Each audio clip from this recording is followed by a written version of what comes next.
None of us can be free anywhere in the world as long as Africa is subjugated and controlled by Western powers like France, Britain, the United States, so on and so forth. Africa has to be free and it has to be united. And the reason why that has to be the case is because it is our homeland. We cannot afford general confusion about, whether we are African people or not. We are Africans living in the Americas. And this generic idea of like one America, Americans, is not real. Mira que ya viene la revolución, para que se asustan será pa' mejor. Es el pueblo entero el que ya está gritando, viva la revolución. Iranian nuclear weapons development. They have turned the island into a communist hellhole. The experiment in Venezuela has failed completely.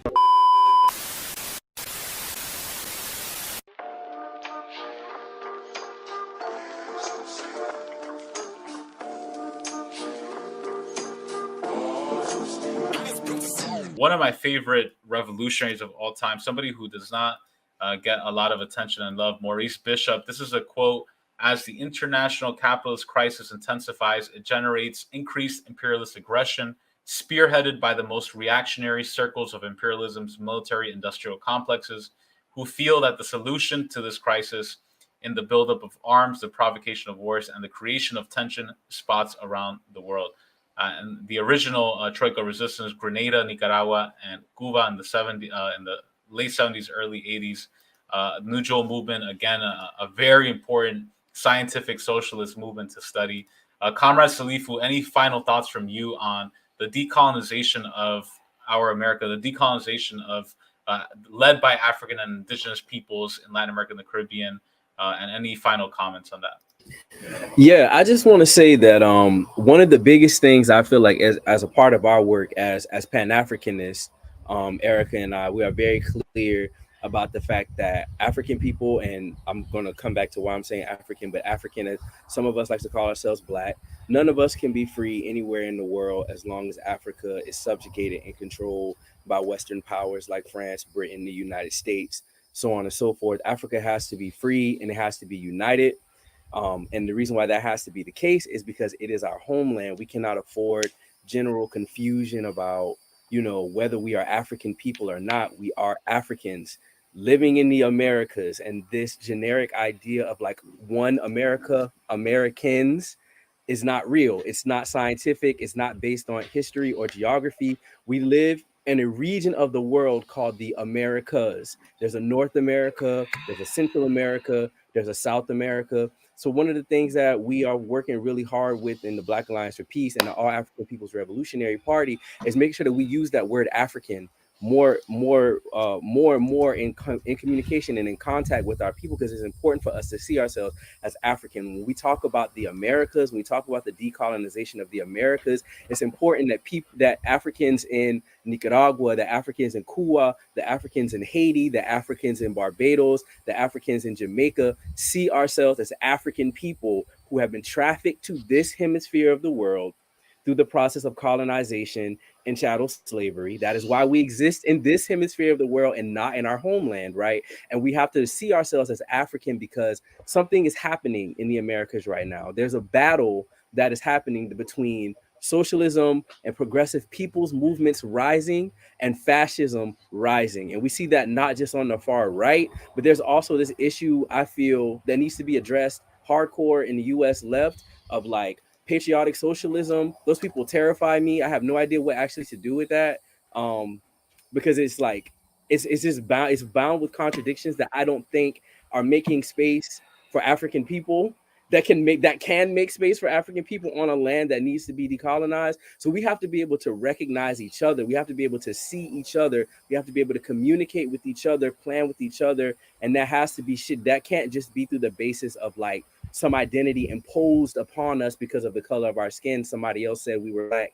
so we're Black people now. We came to this hemisphere of the world as Africans. We're leaving as Africans. That is our shared identity. That is what we organize around. And so as long as I remain in this hemisphere of the world, I love the Americas, but I'm an African that wants to die in Africa one day. But as long as I'm in this hemisphere of the world, I feel that has to be a crucial and important part of the work. So when we talk about decolonizing the Americas, right, we're talking about also tethering ourselves away from this hyphenation of American and questioning, what is that? What America are you talking about? African American, what America are you talking about? Does that apply to the Africans in Venezuela? Does that apply to the Africans in, can Jamaicans call themselves African Americans? What America are you talking about? So that is the question that Black Alliance for Peace and organizations like All African People's Revolutionary Party are asking to our people in this moment as we're talking about decolonizing the Americas. Well said. Damn, Comrade Salifu, always having amazing comments. So much amazing stuff. I definitely agree with you. I think me personally, I don't identify as quote American. I think that there are many issues with that label. And I like the fact that as we have this discussion, we can reference all of these things in a comradely way and in a very scientific way. Because a lot of times people will, especially I find this in particular with a lot of the first world leftists, like in particular, people get so caught up in parties and little cliques and beefs and stuff that people disconnect it from the real world and real world issues, and it becomes more of like these ego driven fucking dramas. And and I personally hate that shit. And that's why I like talking to you comrades about this, because you guys are all very mature and scientific, and unfortunately that's a big problem on the left. I think that in Latin America and Caribbean in particular, you have to recognize African and indigenous liberation first and foremost. We can't talk about liberation of Brazil without talking about African liberation. And Africans in Brazil are part of the broader African diaspora, and that has to be addressed. The same way in Bolivia, you can't talk about socialism and workers' rights without talking about indigenous liberation. And that's just part and parcel of it. And there are some sectors who will say, oh, well, that's race reductionist, right? And then conversely, there are also people who maybe on the more liberal side who only focus on race. When you talk about Marxism and socialism, they say that's class reductionist. So we're kind of contending with these two different tendencies within the left. And that's why I look to the politics of Walter Rodney. I look to the politics of Maurice Bishop. I look to the politics of Evo Morales, who understood that, yes, these contradictions exist. And even in Venezuela, for example, you'll have Afro-Venezuelans, African Venezuelans who identify with Africa and consider themselves African, but then they'll still uphold someone like Simon Bolivar, who identified as Pan-American or a different concept, right? And so I always take my cues from what our Global South comrades are doing, in particular, people of oppressed nations. And I think this is an amazing discussion to have. This is an ongoing discussion. And I want to continue this more, because I think you guys have a lot of great feedback. And like for me personally, as a Honduran, as somebody whose nation was destroyed and pillaged by the United States, I can never call myself an American. Like that's just not, I just can't do that. But that being said, I'll talk to people who maybe embrace that identity.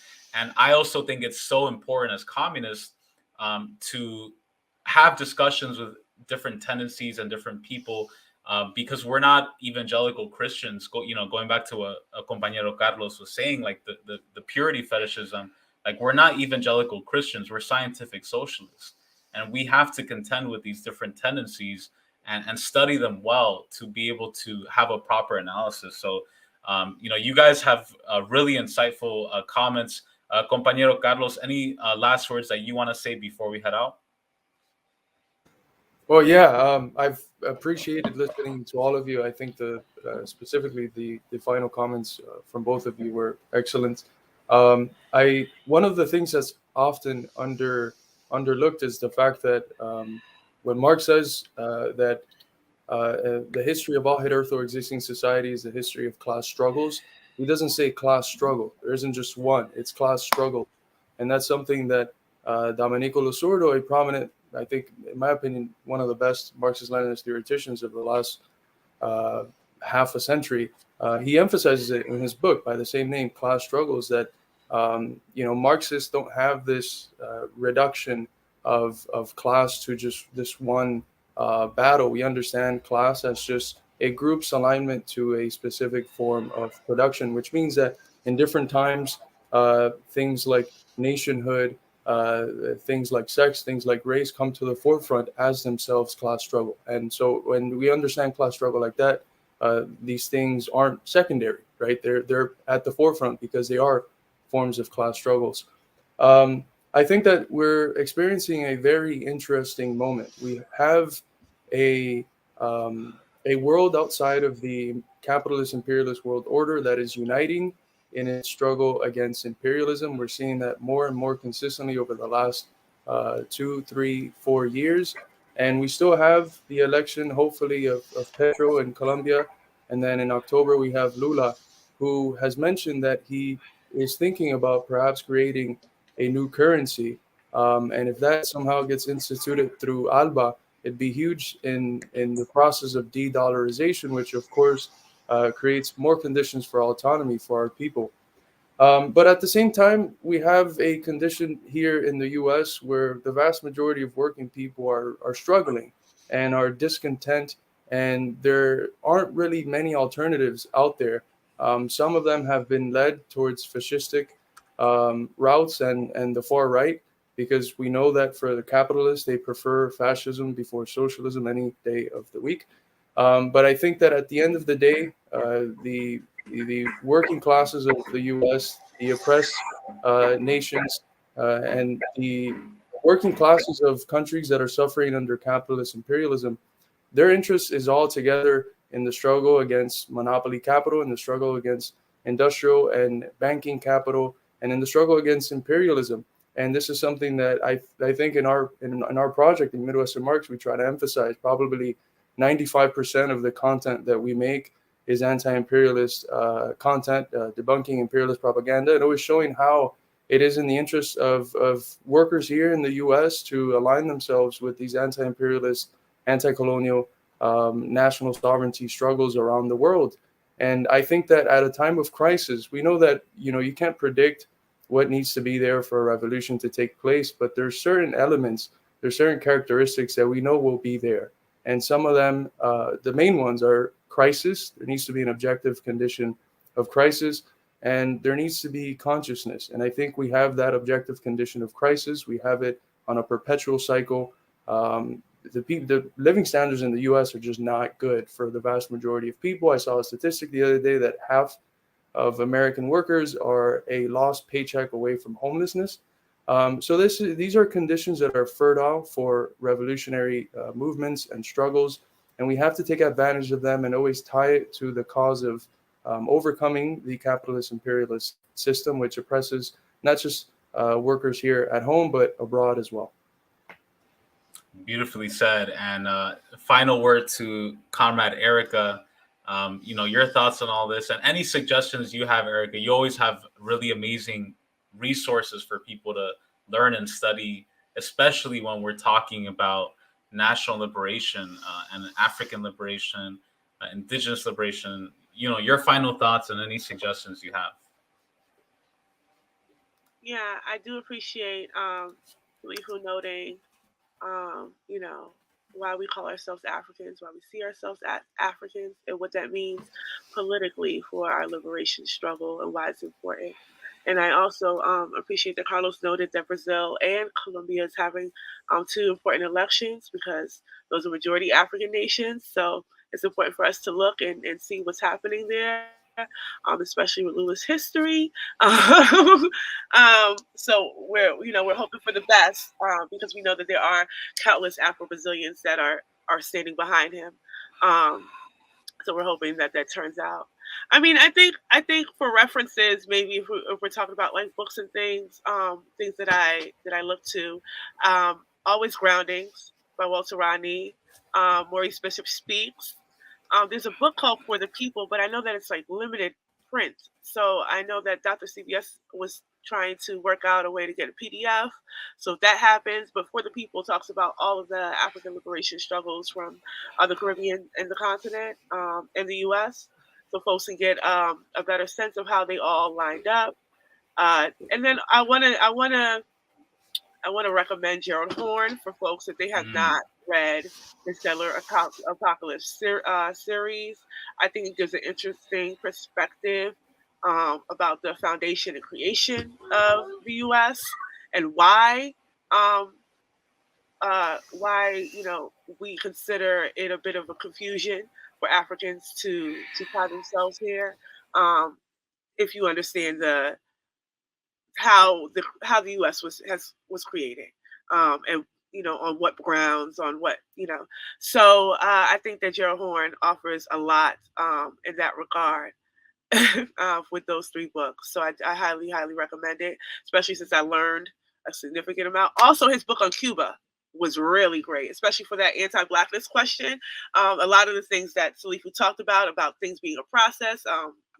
It's really detailed in that book. You really get to see how it, from slave revolts to the revolution, how it unfolded as a process of race in Cuba. So, so those are some things that I could recommend. And then, constant conversation with folks. I think struggle is good. I think we should stop being afraid of struggle. All struggle doesn't have to be antagonistic. And some struggles you lose, but I think you still gain, you still learn a lot from, and I think it's important.